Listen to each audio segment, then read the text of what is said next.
भगवान को भगवान नहीं है भूखे आपके। भाव का भूखा हूं मैं और भाव ही बस एक सार। भाव से जो मुझे भजे तो उसका बेड़ा पार। भगवान तो सिर्फ भाव के भूखे हैं। हिलिनी ने क्या कुछ बड़े महल थोड़ी सोने के थाली में थोड़ी ना कुछ परोसा था। बेर दिए थे वो भी झूठे, बेर दिए थे वो भी झूठे, लेकिन हुआ क्या, जिन ऋषि बड़े बड़े ऋषि मुनियों से उस भिलिनी का पता पूछते हुए भिलिनी के पास पहुंचे, वो ऋषि मुनि तो उनसे तो केवल कितना काम लिया, केवल रास्ता पूछने का, तपस्या वो भी कर रहे थे। लेकिन देखिए भाव, तो भगवान, जब हम भगवान को प्रसन्न करने का प्रयास करते हैं तो भगवान भी हमें प्रसन्न करने का प्रयास करते हैं।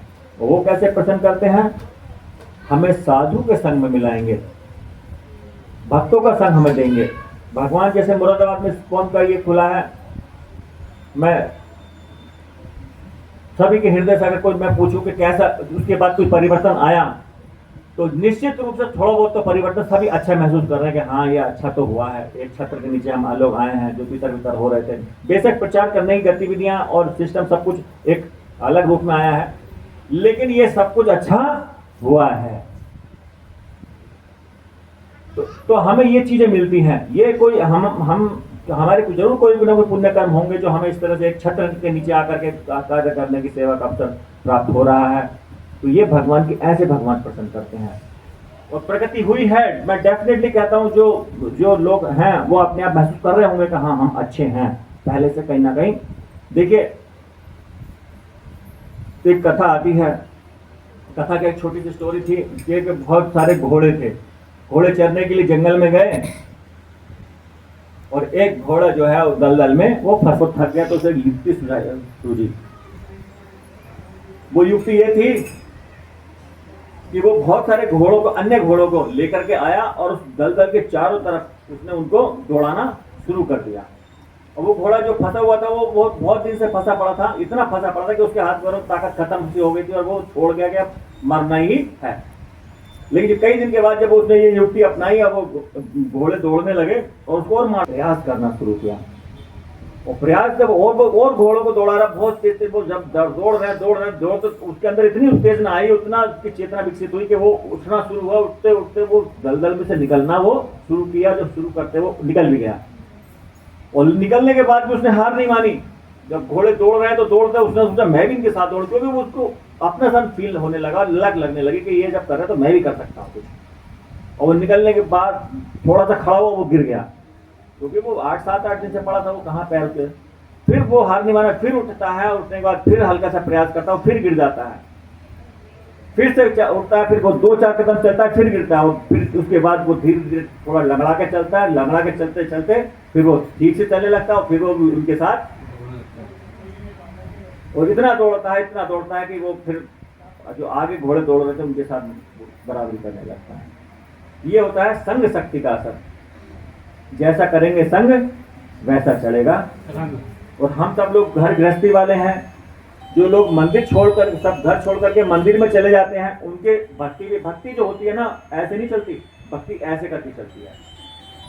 कभी आप ठीक तो होंगे तो कभी आप डाउन फील करेंगे, फिर उठेंगे, फिर गिरेंगे, फिर उठेंगे, इस तरह से भक्ति चलती है। ये भक्ति का पैरल ये होता है। जो मंदिर में होते हैं, वो जो गृहस्थी होते हैं, उनको तो जंजाल बहुत होता है लगा हुआ, तरह तरह के कार्य होते हैं, सेवाएं होती हैं, खुद का स्वास्थ्य भी होता है, तमोगुण सतोगुण रजोगुण की भी एक नेचर होती है, ये भी आपको परेशान करती है। तो उसमें आपकी प्रगति बहुत धीमी, बहुत नगण्य हो जाती है, जिसमें आप भक्ति प्रगति तो नहीं कर पाते, बल्कि और क्या करने लगते हैं, वो एक दूसरे की दोषों को ढूंढने शुरू कर देते हैं। ये देखने हमें दोष शुरू कर दिया, और देखें भी क्यों नहीं, क्यों सब है ही ऐसे भी, थोड़े क्या करें, हम भी ऐसे हैं। तो दोष दृष्टि आनी शुरू हुई तो हमारा बच्चा कुचा जो था प्रोग्रेसिव वो भी डाउन। तो इन सब का काट यही है कि जब ऐसे रविवारी कार्यक्रम और डेली मंदिर है, मंगल आरती हम आते हैं, और भागवत 8 बजे से होती है, शाम को गौर आरती होती है। कभी भी मन घर से थोड़ा सा डिस्टर्ब हुआ, मन हमारा कुछ हुआ, तुरंत मंदिर आइए, गाड़ी उठाइए, मंदिर आइए, मंदिर में आप आरती अटेंड कीजिए। चलती हैं तीनों टाइम, चारों टाइम होती हैं, और फिर आप एक नई एनर्जी के साथ घर वापस आएंगे। जब घर वापस जाएंगे तो जो आपके घर की परिस्थितियां थी उसको समझने की जो बुद्धि है वो फिर अलग तरीके से कार्य करेगी। आप जिस घर में माहौल में हैं उसमें हो सकता है बच्चा कुछ कह रहा है, पत्नी कुछ कह रही है, और घर का प्रेशर अलग है, पैसे की दिक्कत अलग है, अलग तरीके से बुद्धि आपकी उलझी पड़ी है। मंदिर आए, मंदिर में आरती अटेंड की, शांत होकर के 2 माला जप की, तो फिर से घर गए, तो फिर उन परिस्थितियों को समझने की जो बुद्धि है वो अलग प्रकार से कार्य करेगी। फिर आप सोचेंगे ये तो बाधाएं हैं जो कृष्ण भगवान कृपा कर रहे हैं मेरे ऊपर, ये दिखाने के लिए कि जीवन स्वरूप है नित्य कृष्ण दास, जीव को स्वरूप का है कृष्ण का दास होना। कृष्ण के लिए मैं भक्ति करूं, नाम जप करूं, समस्याएं आएंगी, समस्या अपने आप ही ठीक भी हो जाएंगी। कई बार समस्या जो होती है वो वास्तविक समस्या नहीं होती, वो हमारी भक्ति को एक पैरामीटर चेक करने के लिए कुछ दिक्कतें होती हैं। आप कहां स्टैंड कर रहे हैं। आपने 16 माला का नियम लिया है, किसी कारण से आप सुबह जब तो पता चला नींद आ रही है या कुछ कार्य लगे नहीं हो पाएंगे, शाम तक पहुंचते पहुंचते आप 16 नहीं कर पाएंगे। तो इसका मतलब ये नहीं है कि आप भगवान चाह रहे हैं कि आप 16 माला जप ना करें, नहीं। यहाँ पर हमारी मजबूती, यहाँ पर हमारी परिपक्वता, यहाँ पर हमारा दृढ़ निश्चय है, ये हमारा काम आता है कि हम कितना, अरे आप जहां 9 बजे सो रहे हैं आप 12 बजे सोइए। नहीं कर पाए जब, पहली बात तो ये दिन भर के कुछ कार्यों को, अनवांटेड जो वर्क होते हैं उनको छोड़ना पड़ेगा। जंजाल है ये माया का आपका बच्चा अगर पत्नी कुछ करिए, उसकी इच्छा ऐसी है कि उसके बिना भी काम चल सकता है, चलिए बाजार ये करेंगे वो करेंगे, छोड़ दीजिए। ये त्याग ही तो हमें भगवान कृष्ण के प्रति प्रेम दिलाएगा। कृष्ण के पास जाने का जो मार्ग है वो उसकी दूरी कम करेगा ये त्याग हमें। हम छोड़ दीजिए बहुत सारी चीजों को। जो व्यक्ति घर छोड़ करके मंदिर चले जाते हैं वो तो सब कुछ छोड़ करके आए। आप छोटी छोटी चीजों को इग्नोर करना शुरू करिए। फिर भी अगर आप नहीं कर पाए तो आप माला को, आप 16 माला करनी ही है, ध्यान पूर्वक करनी है, चाहे आपको रात के 12 भी क्यों ना बज जाए। जब आप माला करके सोएंगे, कैसे भी हो, कुछ भी हो, एक छोटा एग्जाम्पल तो माला का मैंने इसलिए लिया है कि बहुत सारी दिक्कतें और भी आती हैं, और सबसे इंपॉर्टेंट तो जाप ही है हमारा। इसको पूरा करके सोएंगे, चाहे कुछ भी हो जाए मुझे जाप करना ही करना है। तो जो परेशानियां आपके सामने आ रही वो परेशानियां छोटी होनी शुरू हो जाएंगी और आपका जो दृढ़ निश्चय है वो बड़ा साबित होगा, और आप 16 माला करेंगे और कृष्ण प्रेम प्राप्ति करने में एक पग और आगे बढ़ जाएंगे। हरे हरे हरे राम राम राम हरे हरे। धीरे धीरे रे वना, धीरे सब कुछ होए, माली सींचे 100 गुना, ऋतु आए फल होए।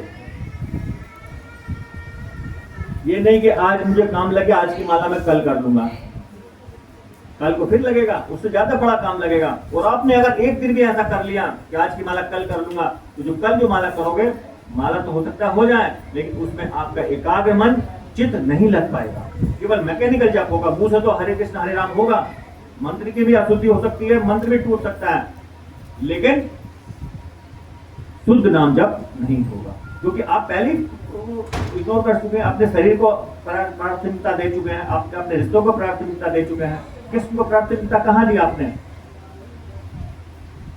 जिसने कृष्ण को प्राथमिकता दी है उसका बेड़ा पार निश्चित हुआ है।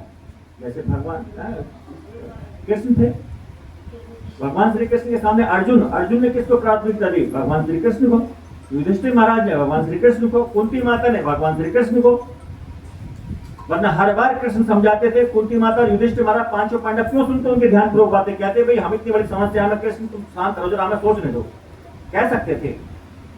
कृष्ण आप थोड़ा अलग हटो, हमें हम वैसी बहुत बड़ी समस्या में और आप हमें संदेश देना जाते हो, उपदेश देना जाते हो, हम अपने कुछ निपटारा कर दे दो, तुम थोड़ा रिश्तेदार तो हो बेशक लेकिन आप दूर रहिए, हम बहुत परेशानी में, कह सकते थे। लेकिन नहीं, कृष्ण को प्राथमिकता दी, कृष्ण जैसा कहेंगे वैसा हम करेंगे।